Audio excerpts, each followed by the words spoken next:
हाथ में नहीं टिकता पैसा, तो करें मोर पंख से जुड़े ये उपाय, होगा धन लाभ। हमारे देश में मोर पंख को लेकर कई प्रकार की मान्यताएं प्रचलित हैं। पौराणिक मान्यताएं में कुछ ऐसी वस्तुओं के बारे में बताया गया है जो भगवान को बेहद प्रिय मानी जाती थी, और इन वस्तुओं को यदि आप अपने घर में स्नान दे दें तो आपको ईश्वर का आशीर्वाद प्राप्त हो सकता है तथा आपके घर में सुख समृद्धि का वास होता है। आज ऐसे ही एक भगवान कृष्ण की प्रिय वस्तु के बारे में हम बात करेंगे। हम सभी यह जानते हैं कि भगवान कृष्ण को मोर पंख बेहद प्रिय था और वह सदैव उसे अपने मुकुट में धारण किए रहते हैं। मोर पंख न केवल भगवान श्री कृष्ण को प्रिय है, अपितु माता सरस्वती, माता लक्ष्मी, इंद्रदेव, भगवान कार्तिकेय तथा श्री गणेश को भी अत्यंत प्रिय है। इसीलिए इसे हिंदू शास्त्र में बेहद शुभ माना गया है। कुछ लोग मोर पंख को घर सजाने में इस्तेमाल करते हैं तो कोई इसे अपनी पुस्तक में रखना शुभ मानते हैं। पर क्या आप जानते हैं कि इन सबसे हटकर यह साधारण सा मोर पंख आपके जीवन में कई वास्तु दोष को दूर करने में मदद करता है।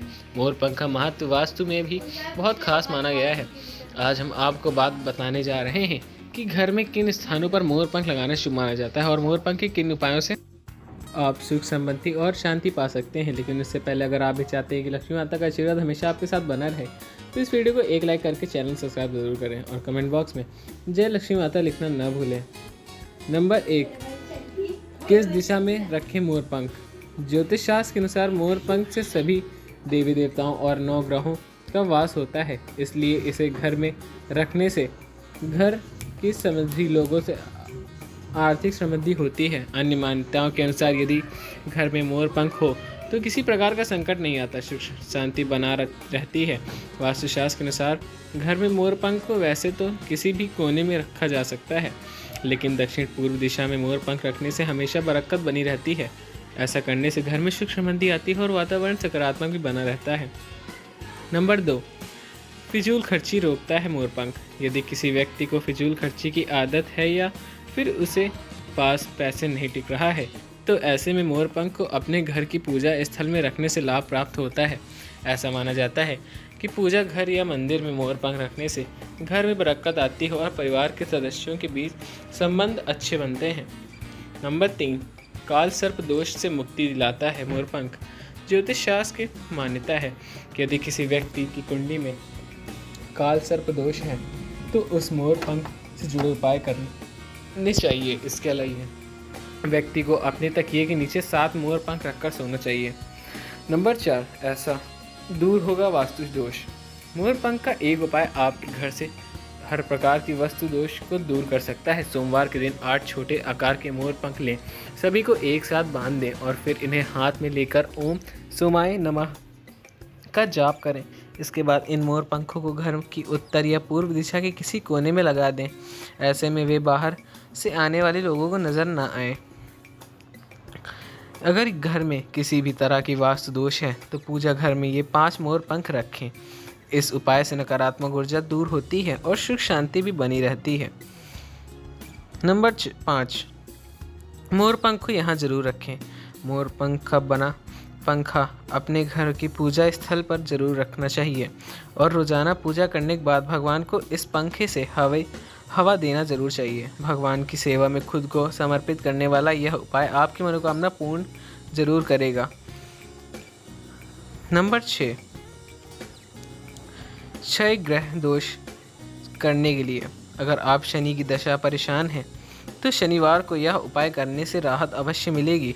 शनिवार को काले धागे में 3 मोर पंख बांधें, 5 साबुत सुपारी लें और उन पर थोड़ा सा पानी छिड़कर ओम शनिचराय नमः मंत्र का जाप करने से शनिदेव अपनी क्रुद्ध दृष्टि हटा देते हैं। यदि कुंडली में राहु दोष है तो वो भी हट जाता है।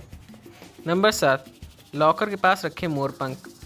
अगर आपको काफ़ी समय से तंगी का सामना करना पड़ रहा है तो लाख जतन के बाद भी आपके पास पैसा नहीं रुक रहा है तो आपको यह उपाय ज़रूर करना चाहिए। अपने धन स्थान के पास सदैव 3 मोर पंख ज़रूर रखें। माना जाता है ऐसा करने से माँ लक्ष्मी आपके घर पर मेहरबान रहती हैं और घर में सदैव धन की बरकत बनी रहती है।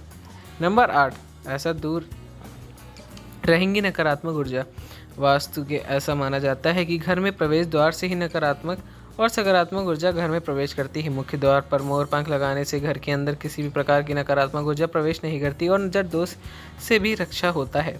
नंबर 9, बच्चों को एकाग्रता बढ़ाने के लिए बच्चों के कमरे में मोर पंख जरूर लगाना चाहिए। मोर पंख भगवान कृष्ण को संवर्धित प्रिय था और बच्चों को भी बाल कृष्ण का ही स्वरूप माना जाता है।